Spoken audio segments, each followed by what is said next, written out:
السلام علیکم۔ آج ہم خالدہ حسین کا افسانہ ان کی افسانہ نوی کتاب دروازہ میں سے پڑھیں گے۔ دشمن۔ چنانچہ ہر سوچ ایک فیصلہ ہے اور اس فیصلے سے بچنے کی خاطر وہ کونوں خطروں میں ڈبکی پھیری، یہ جانتے ہوئے بھی کہ دراصل ہر لمحہ ایک فیصلہ ہے اور وہ ہمہ وقت کٹہرے میں کھڑی ہے۔ پس فیصلوں سے محض اس صورت میں نجات پا سکتی ہے جبکہ خود لمحہ ہی سے وقت سے نجات پا جائے، اور وقت سے نجات پانا ناممکن ہے۔ موجود ہوتے ہوئے وقت سے نجات قطعی ناممکن ہے۔ پس وہ فیصلے، وہ لمحے اس کے تعاقب میں تھے اور وہ کونوں خطروں درزوں میں چھپتی پھرتی تھی۔ ایسی تاریخ خاموش سیلی جگہوں میں جہاں اس کا گزر ممکن نہ تھا، مگر اپنے آپ کو سکیڑ کہ زمین کے ساتھ دیواروں کے ساتھ چمٹا کر وہ چھوٹی سے چھوٹی درز میں بھی راستہ بنا لیتی، اور دم بھر کو وہ سیلی تاریخ درز ایک نیند پھر سناٹا بن کر اس کے گرد جالا بن دیتی۔ ایک دبیز خاموشی سنسناتی اس کے کانوں کے گرد بہنے لگتی، پھر وہ خاموشی سے سوال کرتی، میں صحیح ہوں یا غلط، مجھے ہونا چاہیے یا نہیں؟ اور اس فیصلے کا اونچا لمبا سوالیہ نشان اس کے سامنے صلیب بن کے آن کھڑا ہوتا۔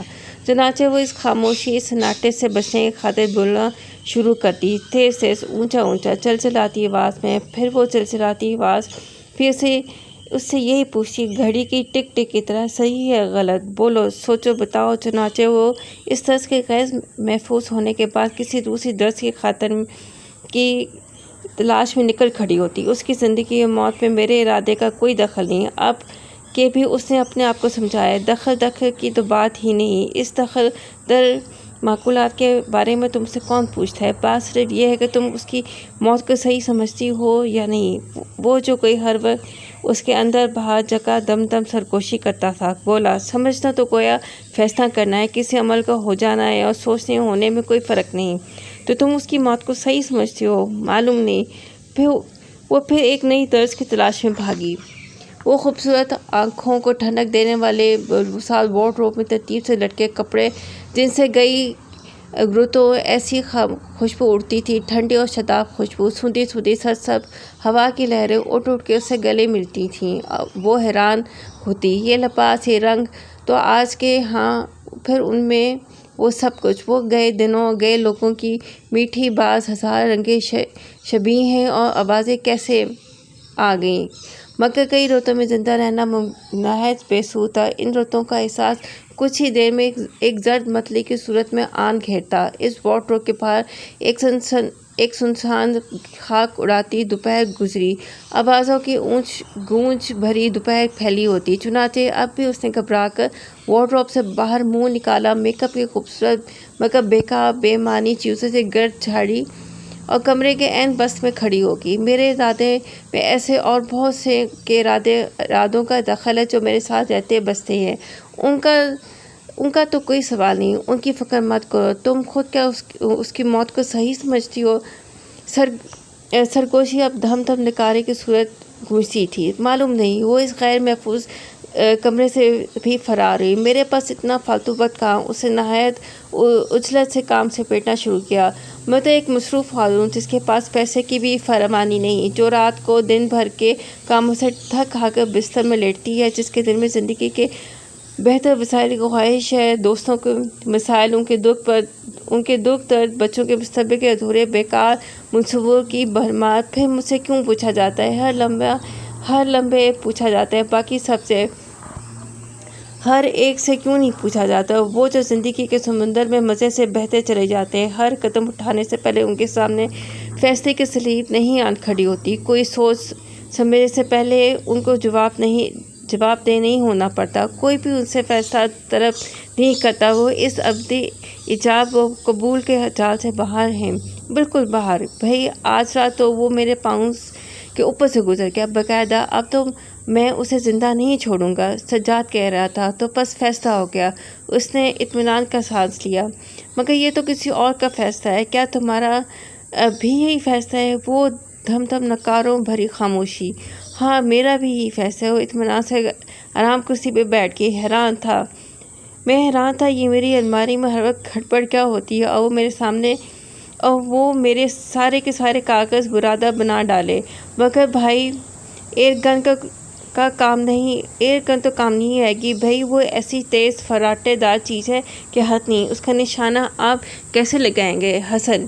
تو ایئر گن کیا ضروری ہے بھائی، اور بھی بہت سی چیزیں ہیں، وہ لوہے کی نوک والی چھری ہے نا، واکنگ سٹک، ہاں ٹھیک ہے، واہ کیا مزے سے اس کا کچومر نکلے گا، اس گھر کا تو اس نے پارک مقرر کر رکھا ہے، یوں بھی ان چیزوں کا کیا فائدہ بھائی، ان کو مارنا تو عین ثواب ہے، مگر دنیا میں ایسی غیر ضروری چیزیں وقت مرتی نہ رہتی ہیں، تو آج دنیا میں انسان کم چیزیں زیادہ ہوتی ہیں، ٹھیک ہے، اس بیکار گھٹیا چیز کا نہ ہونا بالکل صحیح ہے، اس نے دل میں فیصلہ کیا کہ گو کہ اس کی زندگی اور موت میرے ارادے کا کوئی دخل نہیں، نہ ہی میں اس پر ہاتھ اٹھاؤں گی، مگر صحیح یہ ہے کہ اس کو نہ ہونا چاہیے۔ وہ روشن چمکتی وارڈروب میں جس میں دل فریب لباس ترتیب سجے ہیں اور جن سے گئی رتوں کی درد بھری مہک اڑتی ہے، وہ تمام بکس پہ جو قیمتی ریشم سے بھرے ہیں، وہ ان سب کا دشمن ہے، لہٰذا وہ میرا دشمن ہے، بس ان کا نہ ہونا صحیح ہے، مگر اس کے نہ ہونے کا مطلب کیا اس کی موت ہے؟ معلوم نہیں، میں نہیں جانتی۔ اس سوچ کے لمبے نوکیلے پنجوں نے اس کو آنت پہنچا، وہ گھبرا کر اپنا پھسلتا جسم اس کی زہریلی گرفت سے بچا لے گی، ایک نئے درس کی تلاش ہے، مگر اب تو تمام گھر کی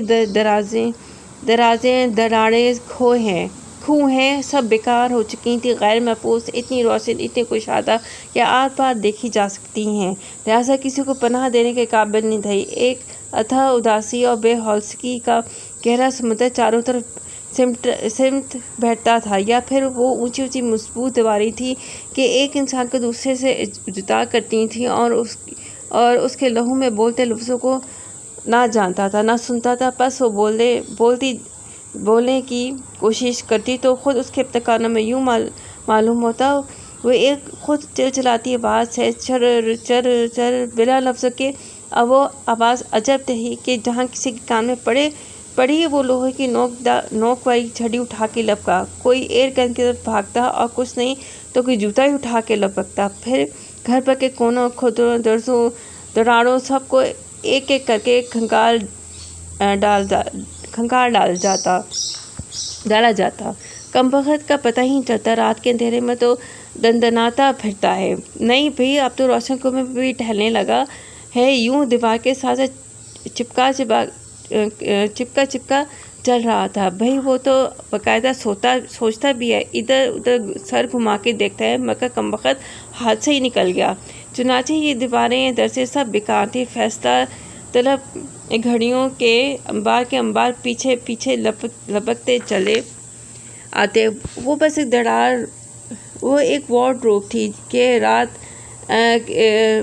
تھی کہ کئی رتوں کی مہک اڑاتی موجود تھی، اپنی جگہ قائم تھی، ٹھنڈک اور آسودگی بھری، جیسے کوئی بہت بڑا میٹھا گیت، درد ایسا دھڑکتا، دم کے آگے بڑھتا، خود نفس کی طرح زندہ، بس ایک آدھ لمحے کو آنکھیں بند کر کے چپکے سے بیٹھ رہو، مگر آج اس وارڈروب میں بھی اداسی کی گونج بھری تھی، اسے نرم ریشم لہراتے حریر میں اپنے آپ کو چھپانا چاہا، مگر پھر بھی اس سے پوچھا جاتا رہا، بولو، فیصلہ کرو، کیا اس کا نہ ہونا صحیح ہے؟ ہاں، اس کی موت صحیح ہے، اس کے دانتوں تلے آ کے وہ ریشم برادہ بنتا چلا گیا، حد ہے بھئی، اس نے وارڈروب بھی تباہ کر ڈالی، آج تو نہیں بچے گا، سجاد نے دانت کچکچائے، بس فیصلہ ہو گیا، یہ ارادے بھی تمہارے لیے دوسروں نے کیا، نہیں دراصل تم نے کیا، اسے کہ ایسے بیکار، نقصان دہ، بدصورت، بے فائدہ، گھناؤنی، ارزدہ، بے ہنگم چیز کا نہ ہونا صحیح ہے، اس کی موت عین صحیح ہے، یہاں اس میز کے پائیدان کے تلے چپ خاموش، سجاد نے ہونٹوں پہ انگلی رکھی، ایک ہاتھ میں نوکدار چھڑی تھی، دوسرے میں ٹوٹی اینٹ، تم آہستہ سے میز کھسکا دو، وہ کمبخت خوب سوچ کے چلتا ہے، حسن نے میز کھسکا دیا، وہاں وہ چھپا بیٹھا تھا، اور اب جانتا تھا کہ وہ چھپا نہیں عیاں ہے، بلکہ عریاں، اپنا لبوترا سر وہ ہولے دائیں دائیں گھماتا تھا، پھر جس میں چمکتی سی آنکھیں ابلی پڑتی تھیں اور گھومتی رہتی تھیں، کسی نئے درس، نئی کھو کی تلاش میں، جانتا تھا کہ ساتھ ہے، اب گنتی میں آنے کو ہیں، اپنے پنجوں کو کھولے لپکتی ہیں، اور وہ زمین کے ساتھ چپکتا تھا، مگر چھڑی کے چھڑی کی نوک کے ساتھ ایک بلند چلاتی مسلسل چر بنا لفظوں کے لمبی گھسیٹتی آواز، لہر در لہر پھیلتی بڑھتی بکھرتی آواز جسم کے روحوں میں مسام مسام میں دھستی گھلتی مسلسل بنا لفظوں کی ایک چلچلاہٹ۔ آپ کون سی دیوار، کون سی درز، ارے ارے مارو مارو، وہ پردے کے پیچھے ہے، ادھر سے دیکھو وہ پردے کے ساتھ لٹک رہا ہے، اتنی چوٹ کھا کے بھی۔ ایک اور مسلسل چلچلاتی چر پھر انتی خاموشی، سکوت، انضباط، وقت کے ہزار سے باہر کا گونگا انضباط، ارادوں فیصلوں کا تمام۔ اف دیکھیے تو صحیح، سجاد نے چھڑی کی لوہے دار نوک سے اٹھا کر اسے سامنے کیا۔ نہیں، اس نے آنکھیں بند کر لیں، وہاں نوک سنا پر وہ خود تھی۔